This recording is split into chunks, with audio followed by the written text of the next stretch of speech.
ദൈവനാമം മഹത്വപ്പെടുമാറാകട്ടെ. വീണ്ടും ദൈവവചന ധ്യാനത്തിനായി നമുക്ക് ഒരുമിച്ച് കൂടുവാൻ ദൈവം തന്ന സാവകാശത്തെ ഓർത്ത് ഞാൻ ദൈവത്തെ സ്തുതിക്കുന്നു. തെസ്സലോനിക്കർക്ക് എഴുതിയ 1-ാം ലേഖനം 1-ാം അധ്യായം അതിൻ്റെ 6 വരെയുള്ള വാക്യങ്ങളാണ് നാം ഇതുവരെ ചിന്തിച്ചത്. ഇന്ന് 7 മുതലുള്ള ചില വാക്യങ്ങൾ, 7 മുതൽ 10 വരെയുള്ള വാക്യങ്ങൾ വായിച്ച് ധ്യാനിക്കുവാനായിട്ട് നമുക്ക് സമയമെടുക്കാം. 7-ാമത്തെ വാക്യത്തില് ആരംഭിക്കുന്നത് ഇങ്ങനെയാണ്: അങ്ങനെ നിങ്ങൾ മക്കെദോന്യയിലും അഖായയിലും വിശ്വസിക്കുന്നവർക്ക് എല്ലാവർക്കും മാതൃകയായി തീർന്നു. എങ്ങനെയാണ് മാതൃകയായി തീർന്നത് എന്നുള്ളത് അതിന് തൊട്ടു മുമ്പിലുള്ള വാക്യം നാം കഴിഞ്ഞ ദിവസം ചിന്തിച്ചതാണ്. അങ്ങനെ എന്ന് പറയുമ്പോൾ തൊട്ടു മുമ്പിലുള്ള വാക്യവുമായിട്ട് അത് ബന്ധപ്പെട്ട് കിടക്കുന്നു എന്ന് നമുക്കറിയാമല്ലോ. അവരെങ്ങനെയാണ് മാതൃകയായി തീർന്നത് എന്ന് ചോദിച്ചാൽ, ബഹു കഷ്ടം സഹിക്കേണ്ടി വന്നിട്ടും അവർ പരിശുദ്ധാത്മാവിൻ്റെ സന്തോഷത്തോടെ വചനം കൈക്കൊണ്ട് ഞങ്ങൾക്കും കർത്താവിനും അനുകാരികളായി തീർന്നു എന്നുള്ളതിലാണ്. ബഹുകഷ്ടം സഹിക്കേണ്ടി വന്നിട്ടും, ബഹുവിധമായ വളരെ ഘോരമായ കഷ്ടങ്ങളിലൂടെ അവർ കടന്നു പോയെങ്കിലും അവർ പരിശുദ്ധാത്മാവിൻ്റെ സന്തോഷത്തോടെ, അതായത് പരിശുദ്ധാത്മാവ് ഒരു മനുഷ്യനിൽ പ്രവർത്തിക്കുമ്പോൾ പരിശുദ്ധാത്മാവിൻ്റെ ഫലമായിരിക്കുന്ന ആ ഒരു സന്തോഷത്തോടെ വചനം സ്വീകരിച്ചു. അതുപോലെ അവർക്കും കർത്താവിനും അനുകാരികളായി തീർന്നു എന്നുള്ളതാണ്. വചനം കൈക്കൊണ്ടു എന്ന് പറയുന്നതും വചനം കേട്ടു എന്ന് പറയുന്നതും രണ്ടും രണ്ടാണ് എന്ന് നമുക്കറിയാമല്ലോ. കേൾക്കുക എന്ന് പറയുന്നത് വളരെ എളുപ്പമുള്ള കാര്യമാണ്. പ്രത്യേകിച്ച് ഈ കാലഘട്ടങ്ങളിൽ കേൾക്കുക എന്ന് പറയുന്നത് നമ്മുടെ മൊബൈലോ അല്ലെങ്കിൽ TV ഒക്കെ ഓണാക്കി വെച്ചാൽ അത് അങ്ങനെ പ്രവർത്തിച്ചുകൊണ്ടിരിക്കും. നമുക്ക് എന്ത് ജോലി ചെയ്യുമ്പോഴൊക്കെ അതങ്ങനെ കേട്ടുകൊണ്ടിരിക്കാം. എന്നാൽ കേൾക്കുക എന്ന് പറയുന്നതും കൈക്കൊള്ളുക എന്ന് പറയുന്നതും തമ്മിൽ വലിയ വ്യത്യാസമുണ്ട്. നാം രക്ഷയെക്കുറിച്ച് അല്ലെങ്കിൽ ദൈവമക്കളാകുന്നതിനെ കുറിച്ച് പറയുമ്പോൾ തന്നെ അവനെ കൈക്കൊണ്ട് അവൻ്റെ നാമത്തിൽ വിശ്വസിക്കുന്ന ഏവർക്കും എന്നാണ് നാം വായിക്കുന്നത്. അവനെ കൈക്കൊള്ളുക. ഇന്ന് ദൈവവചനത്തിൻ്റെ കേൾവിക്കാരായിട്ട് ധാരാളം ആളുകളുണ്ട്. എന്നാൽ ഈ കേൾവി ഒന്നും കൈക്കൊള്ളുന്ന ഒരു നിലയിലേക്ക് പോകുന്നില്ല എന്നുള്ളത് വളരെ സങ്കടകരമായ കാര്യമാണ്. അപ്പോൾ കേൾക്കുക എന്ന് പറയുന്നതും കൈക്കൊള്ളുക എന്ന് പറയുന്നതും വളരെ വ്യത്യാസമുണ്ട് എന്നുള്ളത് നാം മനസ്സിലാക്കണം. ഇവര് വചനം കേട്ടു എന്ന് മാത്രവുമല്ല, ആ വചനം അവരുടെ ജീവിതത്തിൻ്റെ ഭാഗമായിട്ട് തീർന്നു എന്നുള്ളതാണ് അവർക്ക് കർത്താവിനും അവർക്കും അനുകാരികളായി തീരുവാൻ ഇടവരുന്നത്. അപ്പോൾ നാം വചനം കേവലം കേൾക്കുന്ന ആളുകളായി ഇരിക്കുന്നത് കൊണ്ട് പ്രത്യേകിച്ച് യാതൊരു പ്രയോജനവും നമുക്ക് ലഭിക്കുന്നില്ല. അങ്ങനെ കേട്ടാൽ ഒരു പക്ഷേ നമ്മുടെ അറിവ് വർദ്ധിക്കും എന്നുള്ളതൊരു സത്യമാണ്. ഈ അറിവ് വർദ്ധിക്കുന്നത് കൊണ്ട് അത് കൈക്കൊള്ളാതെ ഇരിക്കുന്ന അവസ്ഥയിൽ അറിവ് വർദ്ധിക്കുന്നത് ഒരു നിലയിലും ഗുണകരമല്ല, മറിച്ച് അത് ദോഷമാണ് താനും. കൈക്കൊള്ളുന്നതായിട്ടുള്ള വചനം മാത്രമേ നമുക്ക് ഗുണകരമായി തീരുകയുള്ളൂ. അല്ലെങ്കിൽ നമ്മളൊരു വക നിഗളികളായിട്ട് തീർന്നു പോകാൻ സാധ്യതയുണ്ട്. ഉൾനട്ടതായിട്ടുള്ള വചനം കൈക്കൊള്ളണമെന്ന് നമ്മൾ യാക്കോബ് എഴുതിയ ലേഖനത്തിൽ വായിക്കുകയും ചിന്തിക്കുകയും ചെയ്തിരുന്നുവല്ലോ. ഉൾനട്ട വചനം സന്തോഷത്തോടെ കൈക്കൊള്ളുക എന്ന് പറഞ്ഞതുപോലെ ഇവിടെ തെസ്സലോനിക്കയിലെ വിശ്വാസികളും അവര് സന്തോഷത്തോടെ അവർ വചനം കൈക്കൊണ്ടു. അതുകൊണ്ട് അത് അവർക്ക് പ്രയോജനമായി. അവരത് കർത്താവിലും അവർക്കും അനുകാരികളായി തീർന്നു. എന്തുകൊണ്ടാണ് നമുക്ക് ആ ഒരു നിലയിൽ കർത്താവിൻ്റെ അനുകാരികളായി തീരുവാൻ കഴിയാത്തത് എന്ന് ചോദിച്ചാൽ, നമ്മൾ ധാരാളം വചനം കേൾക്കുന്നുണ്ട്, എന്നാൽ അത് നാം കൈക്കൊള്ളുന്നില്ല. അത് കൈക്കൊള്ളുമ്പോൾ അത് നമ്മുടെ ജീവിതത്തിൻ്റെ ഭാഗമായി തീരും. അത് നമ്മുടെ വിശ്വാസത്തിൻ്റെ ഭാഗമായി തീരും. അത് നമ്മെ രൂപാന്തരപ്പെടുത്തുകയും ചെയ്യും. അതല്ല എങ്കിൽ കർത്താവിൻ്റെ സ്വരൂപത്തോട് അനുരൂപപ്പെടുവാൻ നമ്മെ സഹായിക്കും. അപ്പോൾ ഈ നിലയിലാണ് അവര് മക്കെദോന്യയിലും അഖായയിലും വിശ്വസിക്കുന്ന എല്ലാവർക്കും മാതൃകയായി തീർന്നത്. ഈ മക്കെദോന്യ അഖായ എന്ന് പറയുമ്പോൾ അത് ഏതെങ്കിലും 2 സഭയല്ല എന്നുള്ളത് നമ്മൾ ഓർക്കണം. ഇത് ഇന്നത്തെ നമ്മുടെ ഗ്രീസ് എന്ന് പറയുന്ന ഒരു രാജ്യം മുഴുവനാണ് അവിടെ ഉദ്ദേശിക്കുന്നത്. മക്കതോനിയ എന്ന് പറയുമ്പോൾ ഗ്രീസിന്റെ വടക്കേ ഭാഗവും അക്കായ എന്ന് പറയുമ്പോൾ ഗ്രീസിന്റെ തെക്കേ ഭാഗവുമാണ്. അതായത് ആ രാജ്യത്തുണ്ടായിരുന്ന സഭകൾ എന്ന് പറയുന്നത് തെസ്സലോനിക്ക സഭ, ഫിലിപ്പി സഭ, കൊരിന്ത് സഭ, വെരോവയിലെ സഭ, ഇതെല്ലാം അന്ന് ഈ മക്കതോനിയയിലും അഖായയിലും ഉണ്ടായിരുന്ന സഭകളുടെ ഉദാഹരണങ്ങളാണ്. അപ്പോൾ അവിടെ അതായത് ഒരു പ്രദേശത്തെ, ഒരു രാജ്യത്തെ മുഴുവൻ സഭകൾക്കും ഇവര് മാതൃകകളായി തീർന്നു, വിശ്വസിക്കുന്ന ഏവർക്കും മാതൃകകളായി തീർന്നു എന്നാണ്. അതായത് അവിടുത്തെ സഭകൾക്ക് മാതൃകകളായി തീർന്നു. ഇന്നത്തേതുപോലെ യാത്രാ സൗകര്യങ്ങളോ അതല്ല എങ്കിൽ ഇതുപോലെ കമ്മ്യൂണിക്കേഷൻ, പരസ്പര ബന്ധപ്പെടുന്നതിനുള്ള സൗകര്യങ്ങളൊന്നും ഉള്ള കാലമല്ല അത് എന്ന് ഓർക്കണം. ഏതൊക്കെ നിലയിലാണ് ഒരു രാജ്യത്ത്, വിസ്തൃതമായ രാജ്യത്ത് താമസിക്കുന്നതായിട്ടുള്ള ആളുകൾക്ക് അന്യോന്യം ഇങ്ങനെ മനസ്സിലാക്കുവാൻ കഴിഞ്ഞിരുന്നത് എന്ന് നമുക്കറിയില്ല. എങ്കിലും ഞാൻ വിചാരിക്കുന്നു അവിടെ സഭകളിൽ നിന്നുള്ള ആളുകളൊക്കെ അങ്ങോട്ടും ഇങ്ങോട്ടുമൊക്കെ യാത്ര ചെയ്യുകയും തങ്ങളുടെ വിശ്വാസികളെ, സഹോദരന്മാരെ കാണുവാനായിട്ടൊക്കെ അങ്ങനെ പോവുകയും ചെയ്തിരുന്നിരിക്കാം. അതുവഴി ആയിരുന്നിരിക്കണം അങ്ങനെ അവർക്ക് മാതൃകകളായി തീർന്നത്, അല്ലെങ്കിൽ അവരെ കുറിച്ച് അറിയുവാനായിട്ട് കഴിഞ്ഞത് എന്ന് നമുക്ക് കാണാനായിട്ട് കഴിയും. അപ്പോൾ ഇത് യഥാർത്ഥത്തിൽ വിശ്വസിക്കുന്ന എല്ലാവർക്കും അവർ മാതൃകകളായി തീർന്നു എന്ന് പറയുമ്പോൾ നമുക്കറിയാം, നമ്മളുടെ ഹൃദയത്തിലുള്ള വിശ്വാസം എന്ന് പറയുന്നത് മറ്റാർക്കും കാണാൻ കഴിയുന്നതായ കാര്യമല്ല. ഹൃദയത്തിലെ വിശ്വാസം ആർക്കും കാണാനായിട്ട് കഴിയില്ല. എന്നാൽ എന്താണ് ആളുകൾക്ക് കാണാൻ കഴിയുന്നത് എന്ന് ചോദിച്ചാൽ അത് ആ വിശ്വാസത്തിൻ്റെതായ പ്രവൃത്തികളാണ്. ഇപ്പോൾ അവര് ബഹുകഷ്ടം സഹിക്കേണ്ടി വന്നിട്ടും അവര് പരിശുദ്ധാത്മാവിന്റെ സന്തോഷത്തോടെ വചനം കൈക്കൊണ്ട് ഞങ്ങൾക്കും കർത്താവിനും അനുകാരികളായി തീർന്നു എന്ന് പറയുമ്പോൾ എല്ലാ പ്രതിസന്ധികളുടെയും നടുവിൽ അവര് സന്തോഷമുള്ളവരായിട്ട് ജീവിച്ചു, സന്തോഷത്തോടെ വചനം കൈക്കൊണ്ടു, അവര് ക്രിസ്തുവിന് അനുകാരികളായി തീർന്നു. അതായത് അവരുടെ ജീവിതത്തിലൂടെ ക്രിസ്തുവിന്റെ സ്വഭാവം അവർ വെളിപ്പെടുത്തി. അതാണ് എല്ലാവർക്കും മാതൃകയായി തീർന്നു എന്ന് നാം ഇവിടെ വായിക്കുന്നത്. അതല്ലാതെ നമ്മുടെ ഹൃദയത്തിലെ വിശ്വാസം എന്താണ് എന്ന് മറ്റുള്ളവർക്ക് ആർക്കും കാണാനായിട്ട് കഴിയുന്ന കാര്യമല്ല, ദൈവം മാത്രം അറിയുന്നതായിട്ടുള്ള കാര്യമാണ്. എന്നാൽ മറ്റുള്ളവർ നമ്മളുടെ വിശ്വാസത്തെ കാണുന്നത് നമ്മുടെ വാക്കുകളിലൂടെയും നമ്മുടെ കാഴ്ചപ്പാടുകളിലൂടെയും നമ്മളുടെ പ്രവൃത്തികളിലൂടെയും ഒക്കെയുമാണ് എന്നുള്ളത് നമുക്കറിയാമല്ലോ. ഇന്ന് ഈ വിശ്വാസത്തെക്കുറിച്ച് വളരെ അഭിമാനിക്കുന്നതായിട്ടുള്ള ആളുകളുണ്ട്. ഞങ്ങളുടെ ഉപദേശം വളരെ കൃത്യമാണ്, അല്ല എങ്കിൽ ഞങ്ങളാണ് ഏറ്റവും നല്ല ഉപദേശം കൈക്കൊള്ളുന്നത് അല്ലെങ്കിൽ ഞങ്ങൾ പ്രസംഗിക്കുന്നത്. അതുപോലെ തന്നെ ഒക്കെ ധാരാളം അവകാശവാദങ്ങൾ ഉന്നയിക്കുന്നതായിട്ടുള്ള അനേകം ആളുകളും സഭകളും ഉണ്ട് എന്നുള്ളത് നമുക്കറിയാമല്ലോ. എന്നാൽ അങ്ങനെ ഈ ഉപദേശത്തിലുള്ളതായ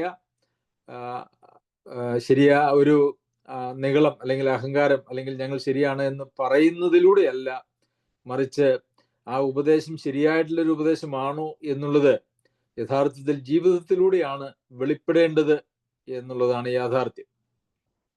അപ്പോൾ നാമും നമ്മുടെ ഇവിടെ തെസ്സലോനിക്ക സഭയെക്കുറിച്ചാണ് പറയുന്നത്.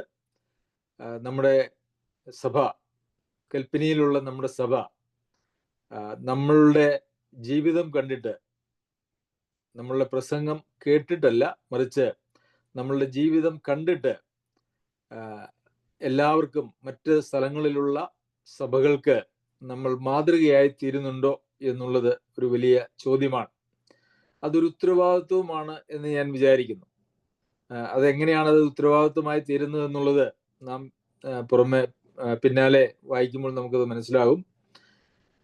അങ്ങനെ മറ്റുള്ളവർക്ക് മാതൃകയായി തീരുക എന്ന് പറയുന്നത് പ്രധാനപ്പെട്ട ഒരു കാര്യമാണ്, നല്ല മാതൃകകളായി തീരുക. എന്നാൽ നല്ല മാതൃകകളായി തീരുന്നില്ല എന്ന് മാത്രവുമല്ല, തെറ്റായിട്ടുള്ള മാതൃകകളാണ് നമ്മളിൽ നിന്നുളവാകുന്നത് എങ്കിൽ അത് ക്രിസ്തുവിന്റെ നാമത്തിന് നിന്ദയാണ്. അതുപോലെ തന്നെ വിശ്വാസികളെ സംബന്ധിച്ചിടത്തോളം അത് നിരുത്സാഹത്തിന് കാരണമാകുന്ന ഒരു കാര്യമാണ്. നല്ല മാതൃകകളാണ് ആളുകളുടെ ജീവിതത്തെ വെല്ലുവിളിക്കുന്നതും നല്ല നിലയിൽ മുമ്പോട്ട് ഒരു ആത്മീക ജീവിതം നയിക്കുന്നതിനും മനുഷ്യരെ സഹായിക്കുന്നത്. അപ്പോൾ അവരെല്ലാവർക്കും മാതൃകയായി തീർന്നു. അവർ വചനം കേൾക്കുക മാത്രമല്ല അത് കൈക്കൊണ്ടു, അവരെല്ലാവർക്കും മാതൃകയായി തീർന്നു എന്ന് നമുക്ക് അങ്ങനെ കാണുവാനായിട്ട് കഴിയും. അപ്പോൾ നമുക്കും ചിന്തിക്കാം, നമ്മളുടെ ജീവിതത്തിലെ ഏത് മേഖലകളാണ് മറ്റുള്ളവർക്ക് മാതൃകയായി തീരുന്നത്. നമ്മുടെ സഭയിലുള്ള വിശ്വാസികൾക്കും അതുപോലെ തന്നെ സഭയ്ക്ക് പുറമേ ഉള്ള വിശ്വാസികൾക്കും നമ്മൾ ഏത് നിലയിലാണ് മാതൃകകളായി തീർന്നിരിക്കുന്നത്. എന്തെങ്കിലും നമ്മെ അനുകരിക്കുന്നതിന്, മറ്റുള്ളവർക്ക് നമ്മെ അനുകരിക്കുന്നതിന് എന്തെങ്കിലും ഒരു നല്ല മാതൃക നമ്മൾ കാണിച്ചു കൊടുക്കുന്നവരാണോ എന്നുള്ളത് നാം ശ്രദ്ധിക്കണം.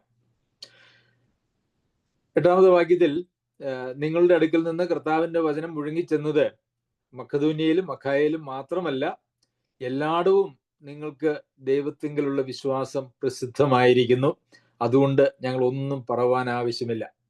അപ്പോൾ അഖായയിലും മക്കദോന്യയിലും ഉള്ളവർക്ക് നിങ്ങൾ മാതൃകകളായി തീർന്നു എന്ന് പൗലോസ് അപ്പോസ്തലൻ പറഞ്ഞിട്ട് അടുത്ത് പറയുകയാണ്, നിങ്ങളുടെ അടുക്കൽ നിന്ന് കർത്താവിന്റെ വചനം മുഴങ്ങിച്ചെന്നത് മക്കദോന്യയിലും അഖായയിലും മാത്രമല്ല, അതായത് ഗ്രീസിൽ മാത്രമല്ല, മറിച്ച് എല്ലായിടവും നിങ്ങൾക്ക് ദൈവത്തിലുള്ള വിശ്വാസം പ്രസിദ്ധമായിരിക്കുന്നു, അതുകൊണ്ട് ഞങ്ങൾ ഒന്നും പറവാൻ ആവശ്യമില്ല. അപ്പോൾ ഗ്രീസിലെ സഭകളിൽ മാത്രമല്ല, മറ്റ് അതിന് ചുറ്റുപാടുമുള്ള പ്രദേശങ്ങളിലെ സഭകളിലും ഈ തെസ്സലോനിക്ക സഭയെ സംബന്ധിക്കുന്നതായിട്ടുള്ള സൽകീർത്തി അങ്ങ് പടർന്ന് പോയിട്ടുണ്ടായിരുന്നു. എല്ലാവർക്കും അവർക്ക് അറിവുണ്ടായിരുന്നു. അതുകൊണ്ട് ഒരു എളുപ്പം പൗലോസ് അപ്പോസ്തലനും കൂട്ടുകാർക്കും ഉണ്ടായി. എന്താണ്? ഞങ്ങൾക്ക് ഒന്നും പറയാൻ ആവശ്യമില്ല. അതായത് ഒരു വിശ്വാസികൾ, സഭകൾ എങ്ങനെ മുമ്പോട്ട് പോകണം, എങ്ങനെ ജീവിക്കണം, എങ്ങനെ വചനത്തെ കൈക്കൊള്ളണം, എങ്ങനെ കഷ്ടതയിൽ നിലനിൽക്കണം എന്നുള്ള കാര്യമൊന്നും ആരെയും പഠിപ്പിക്കേണ്ടതായിട്ടുള്ളൊരു വലിയ ബുദ്ധിമുട്ടൊന്നും ഞങ്ങൾക്ക് വന്നില്ല ഈ സഭകളിലൊന്നും. കാരണം അതൊക്കെ അവർ നിങ്ങളുടെ ജീവിതത്തിൽ നിന്ന് അവർ കണ്ടും കേട്ടും അനുഭവിച്ചും അവർ പഠിച്ചിരിക്കുന്നു. അതുകൊണ്ട് ഞങ്ങൾ അവരെ വലിയ ഉപദേശിക്കേണ്ടതോ അവരെ പഠിപ്പിക്കേണ്ടതോ ആയിട്ടുള്ള ആവശ്യമില്ല എന്നുള്ള ഒരു കാര്യമാണ്. പ്രിയമുള്ളവരെ, ഇതിന്റെ പ്രാധാന്യം, നമ്മുടെ ജീവിതത്തിന്റെ മാതൃകയുടെ പ്രാധാന്യം എന്ന് പറയുന്നത് വളരെ വലുതാണ്. അത് അനേകരെ അങ്ങനെ പ്രസംഗിക്കുകയോ പഠിപ്പിക്കുകയോ ചെയ്യുന്നതിനേക്കാൾ, പ്രസംഗത്തിലൂടെ പഠിപ്പിക്കുന്നതിനേക്കാൾ ജീവിതത്തിലൂടെ പഠിപ്പിക്കുവാൻ നമുക്ക് സാധിക്കുക എന്ന് പറയുന്നത് വളരെ വലിയ കാര്യമാണ്. നാം ജീവിച്ച് കാണിക്കുമ്പോൾ ഉപദേശം കുറച്ചു മതി എന്ന് ഞാൻ വിശ്വസിക്കുന്നു. നമുക്കങ്ങനെ ചിന്തിക്കുവാനായിട്ട് കഴിയും.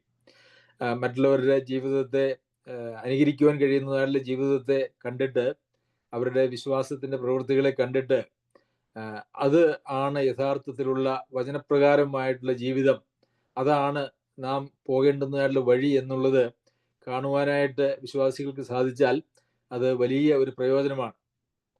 പലപ്പോഴും പ്രസംഗത്തിന്റെ ഒരു പരിമിതി എന്ന് പറയുന്നത്, ആളുകൾ പ്രസംഗങ്ങൾ കേൾക്കുമ്പോൾ അവരുടെ ജീവിതത്തിൽ കാര്യങ്ങൾ അവർക്ക് മനസ്സിലാവുമെങ്കിലും ഇത് സാധ്യമാകുമോ, ഇത് ജീവിതത്തിൽ പകർത്താൻ കഴിയുമോ എന്നുള്ളതായ ഒരു പ്രശ്നമുണ്ട്. അങ്ങനെ ഒരു ചിന്ത വരാം, ഈ പ്രസംഗിക്കുന്ന പോലെ ജീവിക്കാൻ കഴിയുമോ. എന്നാൽ ജീവിച്ച് കാണിക്കുമ്പോൾ അവിടെ അതൊരു പ്രസംഗം തന്നെ ആകുന്നു എന്ന് മാത്രവുമല്ല, ആ വചനം, ആ പ്രസംഗം അത് ജീവിക്കാൻ കഴിയുന്നതായ ഒരു പ്രസംഗമാണ് എന്നുള്ളത് മറ്റുള്ളവർക്ക് എളുപ്പത്തിൽ ബോധ്യമാകും. ജീവിതം തന്നെ ഒരു പ്രസംഗമായി തീരുമ്പോൾ ആ പ്രസംഗത്തിനുള്ളതായ ഒരു വലിയ മെച്ചമാണ്. അപ്പോൾ അയൽപക്കത്തെ സഭകളിലൊക്കെ ഈ തെസ്സലോനിക്ക സഭയെ സംബന്ധിക്കുന്നതായിട്ടുള്ള സാക്ഷ്യം, സൽപ്പേര്, മാതൃക പടർന്നിരുന്നു എന്ന് നമുക്ക് കാണുവാനായിട്ട് കഴിയും.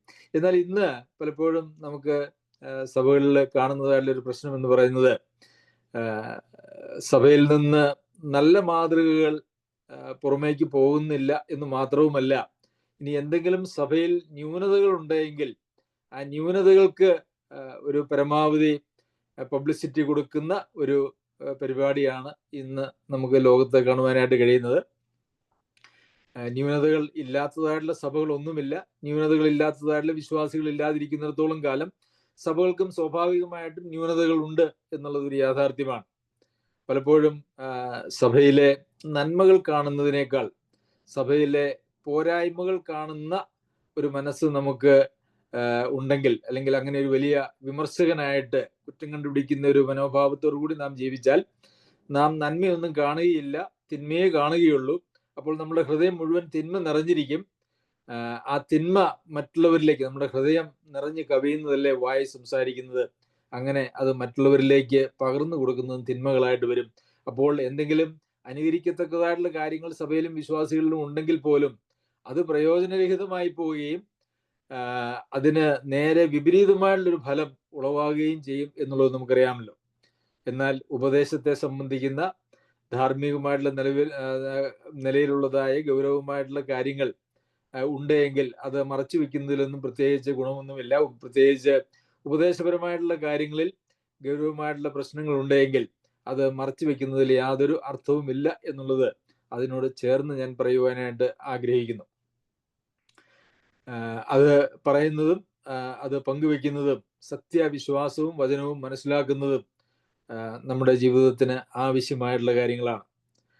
എന്നാൽ പലപ്പോഴും അങ്ങനെയുള്ള ഈ വിപരീതമായിട്ടുള്ള ചിന്തകൾ മാത്രം നമ്മളിൽ ഉളവാകുകയും തെറ്റായിട്ടുള്ള കാര്യങ്ങൾ മാത്രം നാം കാണുകയും ന്യൂനതകൾ മാത്രം നാം കാണുകയും ചെയ്യുമ്പോൾ പൊതുവിൽ അങ്ങനെയുള്ള കാര്യങ്ങൾ എപ്പോഴും സ്വന്തം സഭയിലുള്ളവരോടോ അല്ലെങ്കിൽ പുറമേ ഉള്ളവരോടോ ഒക്കെ പങ്കുവെക്കുന്നതായ ഒരു സ്വഭാവ സവിശേഷതയല്ല, ഒരു സ്വഭാവ ദൂഷ്യം നമ്മളിൽ ഉണ്ടാകുവാനായിട്ട് സാധ്യതയുണ്ട്. പ്രിയമുള്ളവരെ, എല്ലാവരിലും ക്രിസ്തു എന്ന തലയോളം വളരാത്തതായിട്ടുള്ള എല്ലാവരിലും ന്യൂനതകൾ ഉണ്ട് എന്നുള്ളത് കൊണ്ട് നമുക്ക് അങ്ങനെ എല്ലാവരെയും നാം ഒരു അളവുകോൽ കൊണ്ട് അളന്ന് അവരുടെ കുറ്റം കണ്ടുപിടിച്ച് ജീവിക്കുക എന്ന് പറയുന്നത് ഒരിക്കലും ഒരു സഭയിൽ യോഗ്യമായിട്ടുള്ള കാര്യമല്ല, തികച്ചും അയോഗ്യമാണ്.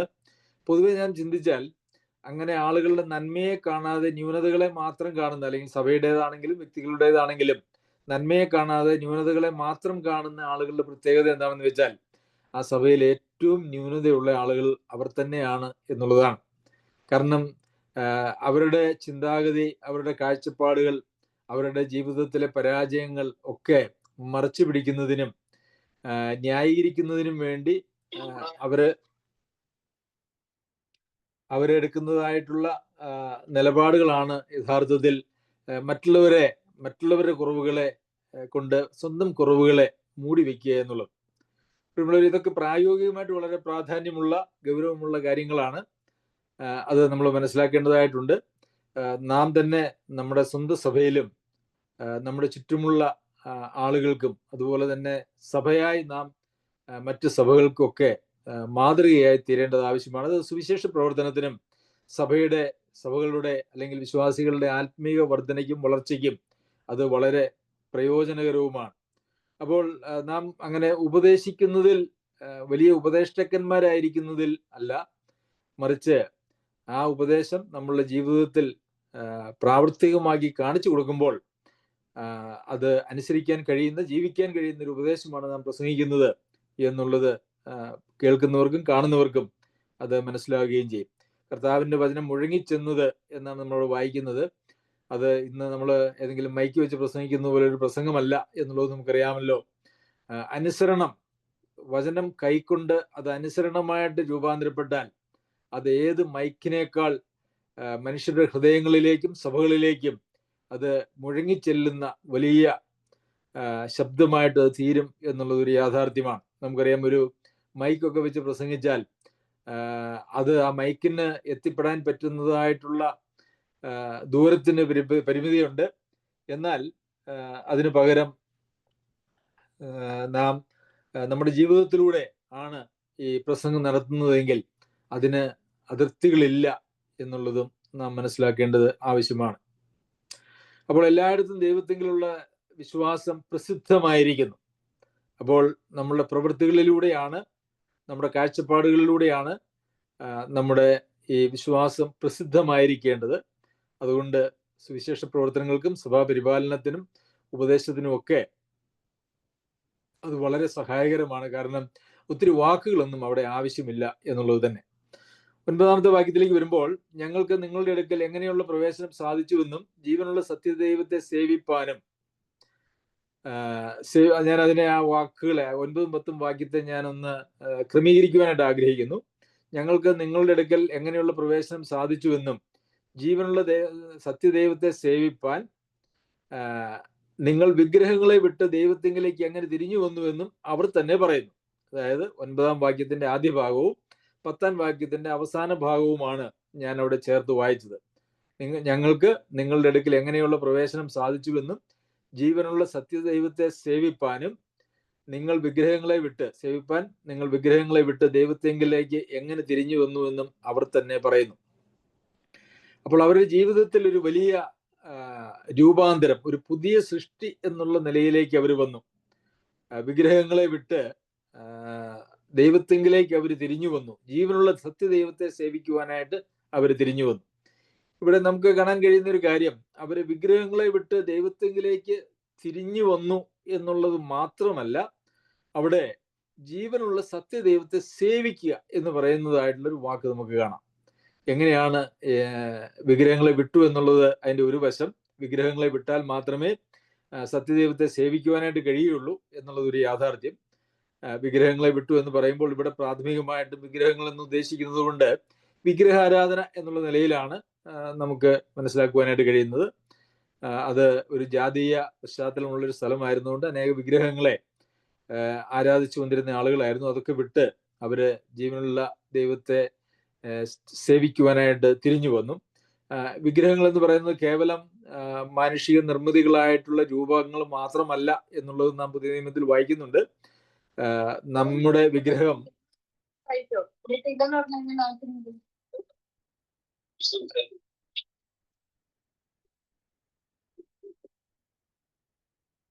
ജീവനുള്ള ദൈവത്തെ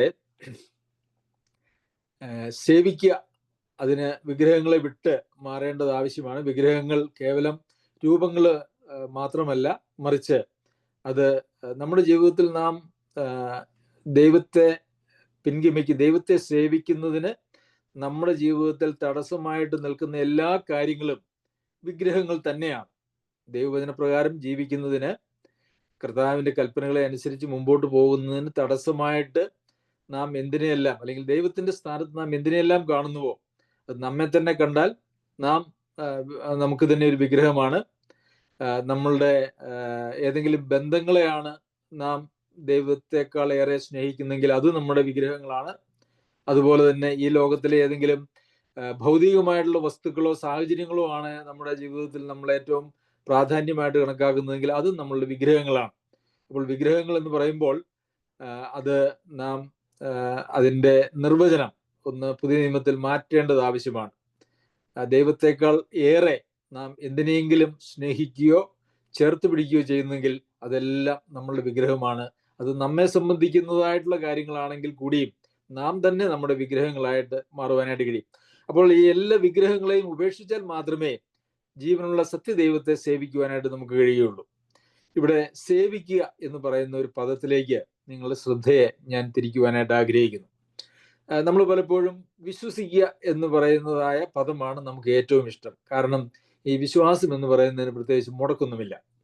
അത് വളരെ ലളിതമായിട്ടുള്ളൊരു കാര്യമാണ്. അത് ആരും കാണുന്നുമില്ല. കാരണം അത് ഞാൻ നേരത്തെ സൂചിപ്പിച്ചതുപോലെ നമ്മുടെ ഹൃദയത്തിലുള്ള ഒരു അവസ്ഥയാണ്. പിന്നെ ആ വിശ്വാസത്തിന്റെ പ്രവൃത്തികളായിട്ട് നാം പുറമേ കാണിക്കുന്നത് അങ്ങനെ നമ്മൾ മീറ്റിങ്ങുകൾക്ക് പോവുകയോ അങ്ങനെയൊക്കെ ചെയ്യുന്നതായിട്ടുള്ള ചില കാര്യങ്ങൾ, ബൈബിൾ വായിക്കുകയോ പ്രാർത്ഥിക്കുകയോ മീറ്റിങ്ങുകൾക്ക് പോവുകയോ ചെയ്യുന്നതായിട്ടുള്ള ചില കാര്യങ്ങളിൽ മാത്രമാണ് നാം ദൈവത്തെ സേവിക്കുന്നു. പ്രിയമുള്ളവരെ, നാം പ്രാർത്ഥിക്കുമ്പോൾ നാം എങ്ങനെയാണ് ദൈവത്തെ സേവിക്കുന്നത്? നാം സഭായോഗത്തിന് പോകുമ്പോൾ നാം എങ്ങനെയാണ് ദൈവത്തെ സേവിക്കുന്നത്? നാം വചനം വായിക്കുമ്പോൾ എവിടെയാണ് ദൈവത്തെ സേവിക്കുക, ജീവനുള്ള ദൈവത്തെ സേവിക്കുക എന്ന് പറയുന്നത് സംഭവിക്കുന്നത്? ദൈവത്തെ സേവിക്കുക എന്ന് പറയുന്നത് ഇതിലൊന്നും ഉൾപ്പെടുത്താവുന്ന കാര്യങ്ങളല്ല. ഇതൊക്കെ അതിന് സഹായകരമായിട്ടുള്ള കാര്യങ്ങളാണ്. ദൈവത്തെ സേവിക്കുന്നതിന് ദൈവേഷ്ടം മനസ്സിലാക്കേണ്ടത് ആവശ്യമാണ്. അതിന് നാം ദൈവദിനം പഠിക്കണം. സഹോദരന്മാരുമായിട്ടുള്ള കൂട്ടായ്മയും ബന്ധവും ഒക്കെ ആവശ്യമാണ്. ഇതിന് സഭായോഗങ്ങൾ ഒഴിവാക്കാൻ പറ്റാത്തതാണ്. പക്ഷെ ദൈവത്തെ സേവിക്കുക എന്ന് പറയുന്നത് ഈ 1, 2, 3 കാര്യങ്ങളിൽ നമുക്ക് ഒതുക്കി നിർത്താൻ കഴിയുന്നതായിട്ടുള്ള കാര്യമല്ല. ഇന്ന് ദൈവം നമ്മളോട് കൂടെ വസിക്കുന്നു, നമ്മളിൽ വസിക്കുന്നു, നാം ദൈവത്തിൽ വസിക്കുന്നു. ദൈവത്തെ സേവിക്കുക എന്ന് പറഞ്ഞാൽ ഈ പുതിയ നിയമകാലത്ത് എന്താണ് എന്നുള്ളത് നാം യഥാർത്ഥത്തിൽ മനസ്സിലാക്കേണ്ടതുണ്ട്. എന്താണ് ദൈവത്തെ സേവിക്കുക? കർത്താവ്, നമുക്കറിയാം, സഭ എന്ന് പറയുന്നത് കർത്താവായ യേശു ക്രിസ്തുവിന്റെ ശരീരമാണ്. ക്രിസ്തു തന്നെ അതിന്റെ തലയാണ്. ക്രിസ്തുവിന്റെ ശരീരമായിരിക്കുന്ന സഭയെ സേവിക്കുക എന്ന് പറയുന്നത് തന്നെയാണ് യഥാർത്ഥത്തിൽ ദൈവത്തെ സേവിക്കുക എന്ന് പറയുന്നത് കൊണ്ട് അർത്ഥമാക്കുന്നത്. അതല്ലാതെ ഇന്ന് ആൾ ദൈവങ്ങളെയൊക്കെ നമുക്കറിയാമല്ലോ, നമ്മുടെ സമൂഹത്തിലും ലോകത്തിൽ പലയിടത്തും ആൾ ദൈവങ്ങളുണ്ട്. അവരെയൊക്കെ സേവിക്കുന്നതിന് പല പല വഴികൾ ആളുകൾ ഉപയോഗിക്കുന്നത് നമുക്ക് കാണുവാനായിട്ട് കഴിയും. അവരുടെ പാദങ്ങൾ കഴുകുകയോ അവരുടെ മാലകൾ ചാർത്തുകയോ അവരുടെ മുമ്പിൽ കുമ്പിടുകയോ അതുപോലെയുള്ള കാര്യങ്ങളൊക്കെ ഉണ്ട്. എന്നാൽ അങ്ങനെയൊന്നും നമുക്ക് അദൃശ്യനായിട്ടുള്ള നമ്മുടെ ദൈവത്തെ സേവിക്കുന്നത് അങ്ങനെയൊന്നുമല്ല എന്നുള്ളത് നമുക്കറിയാം. ദൈവത്തെ സേവിക്കുക എന്ന് പറഞ്ഞു കഴിഞ്ഞാൽ കർത്താവിന്റെ ശരീരമായിരിക്കുന്ന മണവാട്ടിയായിരിക്കുന്ന ദൈവസഭയെ സേവിക്കുക എന്നുള്ളതാണ്. അപ്പോൾ ദൈവസഭ എന്ന് പറയുന്നത് അന്യോന്യം സേവിക്കണം, അന്യോന്യം സ്നേഹിക്കണം, അന്യോന്യം കരുതണം എന്നുള്ളതൊക്കെ നമുക്ക് വചനത്തിൽ കാണുവാനായിട്ട് കഴിയുമല്ലോ ഒരു സഭയുടെ പശ്ചാത്തലത്തിൽ. അപ്പോൾ ഒരു സഭയിൽ ദൈവമക്കൾ അന്യോന്യം, ഒരു സഭയിൽ മാത്രമല്ല സഭയ്ക്ക് പുറത്തും ഉള്ളതായ ഭക്തരായിട്ടുള്ള അല്ലെങ്കിൽ ദൈവവിശ്വാസികളായിട്ടുള്ള ആളുകൾ നമ്മളെല്ലാവരും ക്രിസ്തുവിന്റെ ശരീരത്തിന്റെ അവയവങ്ങളും ഭാഗങ്ങളുമാണ് എന്നുള്ളത് അറിഞ്ഞ് അന്യോന്യം ശുശ്രൂഷിക്കുന്നതാണ് യഥാർത്ഥത്തിൽ കർത്താവ് ദൈവത്തെ സേവിക്കുക എന്ന് പറയുന്നത് കൊണ്ട് ഉദ്ദേശിക്കുന്നത്. ഞാൻ വിചാരിക്കുന്നു ഈ തെസ്സലോനിക്ക സഭയിൽ നിന്നും വചനം മുഴങ്ങിച്ചെന്നു എന്ന് കേൾക്കുമ്പോൾ, മറ്റു സഭകളിലേക്കും ചെന്നു എന്ന് കേൾക്കുമ്പോൾ അവിടെയൊക്കെ ഈ സഭകൾ തമ്മിലുള്ളതായിട്ടുള്ള ഒരു ബന്ധവും അവിടെ ഉണ്ടായിരുന്നു എന്നുള്ളത് ഒരു യാഥാർത്ഥ്യമാണ്. അപ്പോൾ ഓരോ സഭയും അവരവരുടെ കാര്യം നോക്കി അവരവരിലേക്ക് ഒതുങ്ങിക്കൂടി ജീവിച്ച ആളുകളായിരുന്നില്ല അവര്, മറിച്ച് ഭക്തന്മാരായിട്ടുള്ള മറ്റ് സഭകളും അല്ലെങ്കിൽ കർത്താവിന്റെ വഴിയെ സഞ്ചരിക്കുന്നതായിട്ടുള്ള മറ്റ് സഭകളുമായിട്ടും അവർക്ക് ബന്ധമുണ്ടായിരുന്നു. അവരൊറ്റപ്പെട്ട് ജീവിച്ചിരുന്ന ആളുകളല്ല എന്നുള്ളതും നമുക്ക് കാണുവാനായിട്ട് കഴിയും. ഒരു സഭയെ ക്രിസ്തുവിന്റെ ശരീരത്തോട് ഉപമിച്ച് വചനത്തിൽ നാം വായിക്കുന്നത് പോലെ തന്നെ നമുക്കറിയാം ആഗോള സഭ, യൂണിവേഴ്സൽ ചർച്ച് എന്ന് പറയുന്നത് ഒന്നേ ഉള്ളൂ. ആ ഒരു സഭയിൽ ലോകത്തിൽ വീണ്ടും ജന്മം പ്രാപിച്ച് കർത്താവിൽ വസിക്കുന്നതായിട്ടുള്ള എല്ലാവരും ആ ആഗോള സഭയുടെ അംഗങ്ങളാണ്. ആ ഒരു അർത്ഥത്തിൽ നമ്മുടെ ശരീരത്തിന്റെ അവയവങ്ങൾ തന്നെയാണ് മറ്റുള്ള സഭകളിൽ ഉള്ള കർത്താവിൽ വസിക്കുന്നതായിട്ടുള്ള എല്ലാവരും. അതുകൊണ്ട് ആ ഒരു ബന്ധം അവിടെ നിലനിൽക്കുന്നു എന്നുള്ളതും നമുക്ക് കാണുവാനായിട്ട് കഴിയുമല്ലോ. അങ്ങനെ ഒരു ബന്ധം 1-ാം നൂറ്റാണ്ടിൽ നിലനിന്നിരുന്നു എന്നുള്ളത് നമുക്കറിയാം. യെരുശലേമിലെ സഭയിൽ അവിടെ ക്ഷാമമുണ്ടായപ്പോൾ കൊരിന്തിൽ നിന്നും മറ്റ് സഭകളിൽ നിന്നും ഒക്കെ ഈ പറഞ്ഞ ഗ്രീസ് എന്ന് പറയുന്ന പ്രദേശത്ത് നിന്നുള്ള സഭകളിൽ നിന്നൊക്കെ സഹായമായിട്ട് യെരുശലേമിലേക്ക് കൊടുത്തുവിടുന്നതൊക്കെ നമുക്ക് അപ്പോസ്തല പ്രവൃത്തികളിലും ലേഖനങ്ങളിലും വായിക്കുവാനായിട്ട് സാധിക്കും. അതുപോലെ തന്നെ പൗലോസ് അപ്പോസ്തലന്റെ പ്രവർത്തനങ്ങൾക്ക് ഫിലിപ്പിയ സഭയിൽ നിന്നും ഒക്കെ ധാരാളം, ഈവൻ തെസ്സലോനിക്കയിലെ സഭയിലെ ആ പ്രദേശത്ത് പ്രവർത്തിക്കുമ്പോഴും അങ്ങോട്ടും അവര് പ്രവർത്തനത്തിനുള്ള സഹായം അയച്ചു കൊടുത്തിരുന്നതായിട്ട് നമുക്ക് കാണുവാനായിട്ട് കഴിയും. അപ്പോൾ സഭ എന്ന് പറയുമ്പോൾ കേവലം ഒരു പ്രാദേശിക സഭ, ഒരു കൂട്ടം എന്നുള്ള നിലയിൽ മാത്രം നമ്മളുടെ കാഴ്ചപ്പാടുകളെ നാം ഒതുക്കി നിർത്തുവാനായിട്ട് പാടില്ല. മറിച്ച് കർത്താവായ യേശു ക്രിസ്തുവിൽ വസിക്കുന്നതായിട്ടുള്ള ദൈവമക്കളുള്ളതായ അല്ലെങ്കിൽ ദൈവമക്കളോടും ദൈവമക്കളുള്ളതായിട്ടുള്ള സഭകളോടും നമുക്ക് ഒരു ആത്മീക ബന്ധം ഉണ്ടായിരിക്കേണ്ടത് ആവശ്യമാണ്. അത് തന്നെയാണ് ദൈവവചനത്തിലെ പ്രമാണമായിട്ട് നമുക്ക് കാണുവാനായിട്ട് കഴിയുന്നത്. അപ്പോൾ പ്രിയമുള്ളവരെ, നാം നമ്മുടെ വിഗ്രഹങ്ങളെല്ലാം വിട്ടിട്ട് നമ്മൾ തിരിഞ്ഞിട്ടുണ്ടോ? അങ്ങനെ തിരിഞ്ഞവർക്ക് മാത്രമേ ഈ കർത്താവിനെ സേവിക്കുവാനായിട്ട് കഴിയുകയുള്ളൂ. ദൈവത്തെക്കാൾ ഉപരിയായോ ദൈവത്തെ പോലെയോ നമ്മളുടെ ജീവിതത്തിൽ നാം എന്തിനെയെങ്കിലുമോ നമ്മെ തന്നെയോ അല്ലെങ്കിൽ ആരെയെങ്കിലുമോ നാം അങ്ങനെ കാണുന്നുണ്ടെങ്കിൽ അവിടെ നിന്ന് തിരിഞ്ഞാൽ മാത്രമേ ദൈവത്തെ സേവിക്കുവാനായിട്ട് കഴിയുള്ളൂ. അതുകൊണ്ടാണ് കർത്താവ് പറഞ്ഞത്, എന്നെ ഒരാള് പിൻഗമിക്കാൻ ഇച്ഛിച്ചാൽ തന്നെ തന്നെ ത്യജിക്കണം. ഈ തന്നെ തന്നെ ത്യജിക്കാത്ത ഒരാളെ സംബന്ധിച്ചിടത്തോളം അവരുടെ വിഗ്രഹം എന്ന് പറയുന്നത്, അവരുടെ ദൈവം എന്ന് പറയുന്നത് അവർ തന്നെയാണ്. അവർ തന്നെ അവരുടെ ദൈവമായിരിക്കുമ്പോൾ അങ്ങനെയുള്ള ആളുകളെ നമുക്ക് കാണാം. അവർക്ക് എന്തെങ്കിലും ഒരു ആക്ഷേപം വരുന്ന രീതിയിൽ അവരോട് സംസാരിച്ചാൽ അല്ലെങ്കിൽ അവർക്ക് അങ്ങനെ തോന്നിയാൽ അവർ വളരെ പെട്ടെന്ന് പ്രതികരിക്കും. അവര് വൈകാരികമായിട്ടും ഒക്കെ അവർ പ്രതികരിച്ച് അവർ വലിയ പ്രശ്നങ്ങൾ ഉണ്ടാക്കുന്ന ആളുകളാണ്. അവർ തന്നെ അവരുടെ ദൈവമാണ് എന്നുള്ളതാണ്, അവർ തന്നെ തന്നെ ത്യജിച്ചിട്ടില്ല എന്നുള്ളതാണ് അതിന്റെ ലക്ഷണം എന്ന് പറയുന്നത്. മറ്റു ചിലരെ സംബന്ധിച്ചിടത്തോളം അവരുടെ വസ്തുവകകളാണ്, അത് വിട്ടിട്ടുള്ള യാതൊരു വക പരിപാടിയും അവർക്ക് ഇല്ല. മറ്റു ചിലരെ സംബന്ധിച്ചിടത്തോളം അവരുടെ വേണ്ടപ്പെട്ടവർ എന്നവർ പറയുന്നതായിട്ടുള്ള ആളുകളാണ്. എന്നാൽ ഈ മൂന്നിനെയും ത്യജിക്കാതെ ഒരാൾക്കും എൻ്റെ പിന്നാലെ വരാൻ കഴിയുകയില്ല എന്ന് കർത്താവ് പറഞ്ഞതുപോലെ ജീവനുള്ള ദൈവത്തെ സേവിക്കുവാൻ നമുക്ക് കഴിയണമെങ്കിൽ ദൈവത്തിന്റെ സ്ഥാനത്ത് നാം നിർത്തിയിരിക്കുന്നതായിട്ടുള്ള നമ്മെ തന്നെയും നമുക്കുള്ളതിനെയും നമുക്കുള്ളവരെയും രണ്ടാം സ്ഥാനത്തേക്ക് നാം മാറ്റേണ്ടത് ആവശ്യമാണ്. ദൈവത്തോടുള്ള ബന്ധത്തിൽ അധിഷ്ഠിതമാണ് ബാക്കിയുള്ള എല്ലാ ബന്ധങ്ങളും, എല്ലാ കാര്യങ്ങളും. അതുകൊണ്ടാണ് കർത്താവിൽ അനുസരിപ്പിൻ എന്നൊക്കെ നമ്മൾ വായിക്കുന്നല്ലോ. മാതാപിതാക്കന്മാരെ കർത്താവിൽ അനുസരിപ്പിൻ. കർത്താവിനോടുള്ള ബന്ധമാണ് പ്രാഥമികമായിട്ടുള്ളത് എന്നുള്ളത് കൊണ്ടാണ് അങ്ങനെ നമുക്ക് പറയുവാനായിട്ട് കഴിയുന്നത്. വീണ്ടും 9-ാമത്തെ വാക്യത്തിൽ എൻ്റെ 2-ാം ഭാഗവും 10-ാമത്തെ വാക്യത്തിന്റെ ആദ്യത്തെ ഭാഗവും മറ്റൊരു വിഷയത്തെക്കുറിച്ചാണ് പറയുന്നത്. 10-ാമത്തെ വാക്യത്തിന്റെ ആദ്യ ഭാഗം, അവൻ മരിച്ചവരുടെ ഇടയിൽ നിന്ന് ഉയർപ്പിച്ച തന്റെ പുത്രനും വരുവാനുള്ള കോപത്തിൽ നിന്ന് നമ്മെ വിടുവിക്കുന്നവരുമായ യേശു സ്വർഗത്തിൽ നിന്ന് വരുന്നത് കാത്തിരിപ്പാനും. അപ്പോൾ ഇവിടെ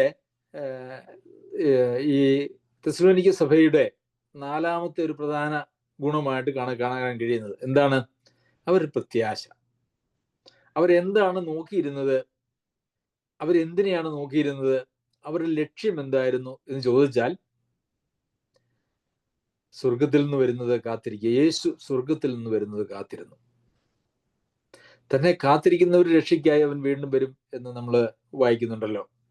അപ്പോൾ കർത്താവായ യേശു ക്രിസ്തുവിന്റെ പ്രത്യക്ഷതയ്ക്കായിട്ട് കാത്തിരുന്ന ആളുകളാണ് ഈ തെസ്സലോനിക്കയിലെ വിശ്വാസികൾ എന്ന് നമുക്ക് കാണാം. അതൊരു വലിയ ആത്മീക യാഥാർത്ഥ്യമാണ്. ഈ വിഗ്രഹങ്ങളെ വിട്ട് കർത്താവിനെ സേവിക്കുന്നവരുടെ ഒരു പ്രത്യേകതയായിട്ട് നമുക്കത് കാണുവാനായിട്ട് കഴിയും. കാരണം അവർക്ക് ഈ ലോകത്തിലുള്ള ബന്ധങ്ങളോ, ഈ ലോകത്തിലുള്ള സ്ഥാനമാനങ്ങളോ, ഈ ലോകത്തിലുള്ള സമ്പത്തോ, അല്ലെങ്കിൽ അവർക്ക് അവരെ കുറിച്ച് തന്നെയോ ഉള്ള ലക്ഷ്യങ്ങളൊന്നുമില്ല. അവർക്ക് ദൈവത്തെ സേവിക്കുക എന്നുള്ളതും അങ്ങനെയുള്ള ആളുകളെ സംബന്ധിച്ചിടത്തോളം കർത്താവിന്റെ വരവുമാണ് അവരുടെ ഏറ്റവും വലിയ ജീവിതത്തിന്റെ പ്രത്യാശ എന്ന് പറയുന്നത്. അതിനെക്കുറിച്ച് തീത്തോസ് ലേഖനം എഴുതുമ്പോൾ, നാം ഭാഗ്യകരമായ പ്രത്യാശയ്ക്കായിട്ടും മഹാദൈവവും നമ്മുടെ രക്ഷിതാവുമായ യേശുക്രിസ്തുവിന്റെ തേജസ്സിന്റെ പ്രത്യക്ഷതയ്ക്കായും കാത്തുകൊണ്ട് എന്ന് നമ്മൾ വായിക്കുന്നു. പ്രിയമുള്ളവരെ, ആ ഒരു കാഴ്ചപ്പാട് തെസ്സലോനിക്കയിലെ വിശ്വാസികൾക്കുണ്ടായിരുന്നു. ഞാൻ വിചാരിക്കുന്നു അതിനവരെ സഹായിച്ചതായിട്ടുള്ള ഒരു കാര്യം കൂടെ ഉണ്ട്. ഒന്ന്, തീർച്ചയായിട്ടും ദൈവത്തോടുള്ള ഒരു സ്നേഹമാണ്, കർത്താവിനോടുള്ള സ്നേഹമാണ് കർത്താവിന് വേണ്ടി കാത്തിരിക്കാൻ അവരെ പ്രകോപിപ്പിച്ചത്, അല്ലെങ്കിൽ അവരെ ഉത്സാഹിപ്പിച്ചത്. അതുകൂടാതെ തന്നെ അവർ വലിയ കഷ്ടതയിലൂടെയാണ് കടന്നുപോയത് എന്നുള്ളതും നമുക്ക് കാണാമല്ലോ. ബഹുകഷ്ടം എന്നാണ് നമ്മൾ അതിനെക്കുറിച്ച് വായിക്കുന്നത്.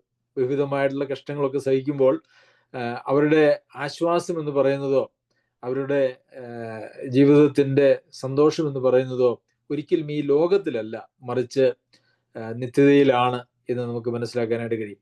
അപ്പോൾ ഈ ലോകത്തിൽ സന്തോഷം കണ്ടെത്തുന്നവരെ സംബന്ധിച്ചിടത്തോളം കർത്താവിന്റെ വരവിനെ സംബന്ധിച്ച് അവർക്ക് പ്രത്യേകിച്ച് താല്പര്യങ്ങളൊന്നുമില്ല.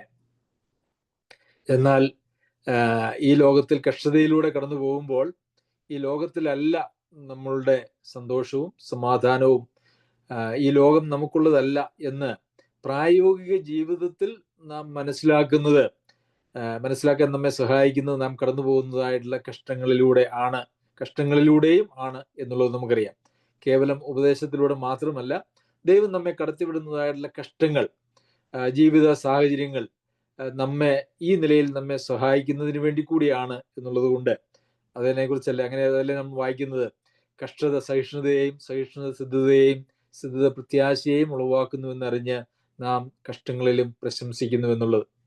അപ്പോൾ കഷ്ടങ്ങൾ വരുമ്പോൾ നാം അതിനെക്കുറിച്ച് പരാതി പറയുവാനായിട്ടല്ല, മറിച്ച് നമ്മുടെ കഷ്ടങ്ങളൊക്കെയും മാറിപ്പോകുന്ന, നമ്മുടെ കണ്ണുനീരൊക്കെയും തുടയ്ക്കുന്ന, ദുഃഖമില്ലാത്ത, മറുപടിയില്ലാത്തതായിട്ടുള്ള ഒരു രാജ്യത്തിലേക്കാണ് ഞാൻ പോകുന്നത് അന്ന് നാം ഓർത്തും, അതുപോലെ തന്നെ അതിനെക്കുറിച്ച് സന്തോഷിച്ചും അതിൽ ആശ്രയിച്ചും നാം മുമ്പോട്ട് പോകേണ്ടുന്നതിനും വേണ്ടി കൂടിയാണ് ദൈവം കഷ്ടങ്ങൾ നമ്മുടെ ജീവിതത്തിൽ അനുവദിക്കുന്നത്. പ്രിയമുള്ളവരെ, ദൈവം നമ്മെ സഹായിക്കട്ടെ. നമ്മളുടെ ജീവിതം എന്ന് പറയുന്നത്, സഭയായിട്ടും വ്യക്തികളായിട്ടും നമ്മുടെ ജീവിതം എന്ന് പറയുന്നത് വളരെയേറെ ഈ നാളുകളിൽ രൂപാന്തരപ്പെടേണ്ടത് ആവശ്യമാണ്. മറ്റുള്ളവർക്ക് അനുകരിക്കുവാൻ കഴിയുന്നതായ, മറ്റു വ്യക്തികൾക്കും സഭകൾക്കും അനുകരിക്കുവാൻ കഴിയുന്നതായിട്ടുള്ള ഒരു വിശ്വാസത്തിന്റെ ഉടമകൾ, അല്ലെങ്കിൽ വിശ്വാസത്തിലൂടെ, പ്രവൃത്തികളിലൂടെ വെളിപ്പെടുന്നതായിട്ടുള്ള വിശ്വാസത്തിന്റെ ഉടമകളായിട്ട് നാം തീരേണ്ടത് ആവശ്യമാണ്. അതുപോലെ തന്നെ നമ്മളിൽ നിന്ന് വചനം മറ്റുള്ളവരിലേക്ക് മുഴങ്ങിച്ചെല്ലുന്നത് അത് ആവശ്യമാണ്. അത് നമ്മളുടെ പ്രവൃത്തികളിലൂടെയാണ്.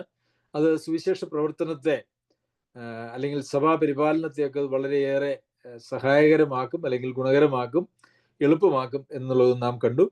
അതുപോലെ തന്നെ നമ്മുടെ വിഗ്രഹങ്ങളെ വിട്ടുപിരിഞ്ഞാൽ മാത്രമേ നമുക്ക് ദൈവത്തെ സേവിക്കുവാനായിട്ട് നമുക്ക് കഴിയുള്ളൂ.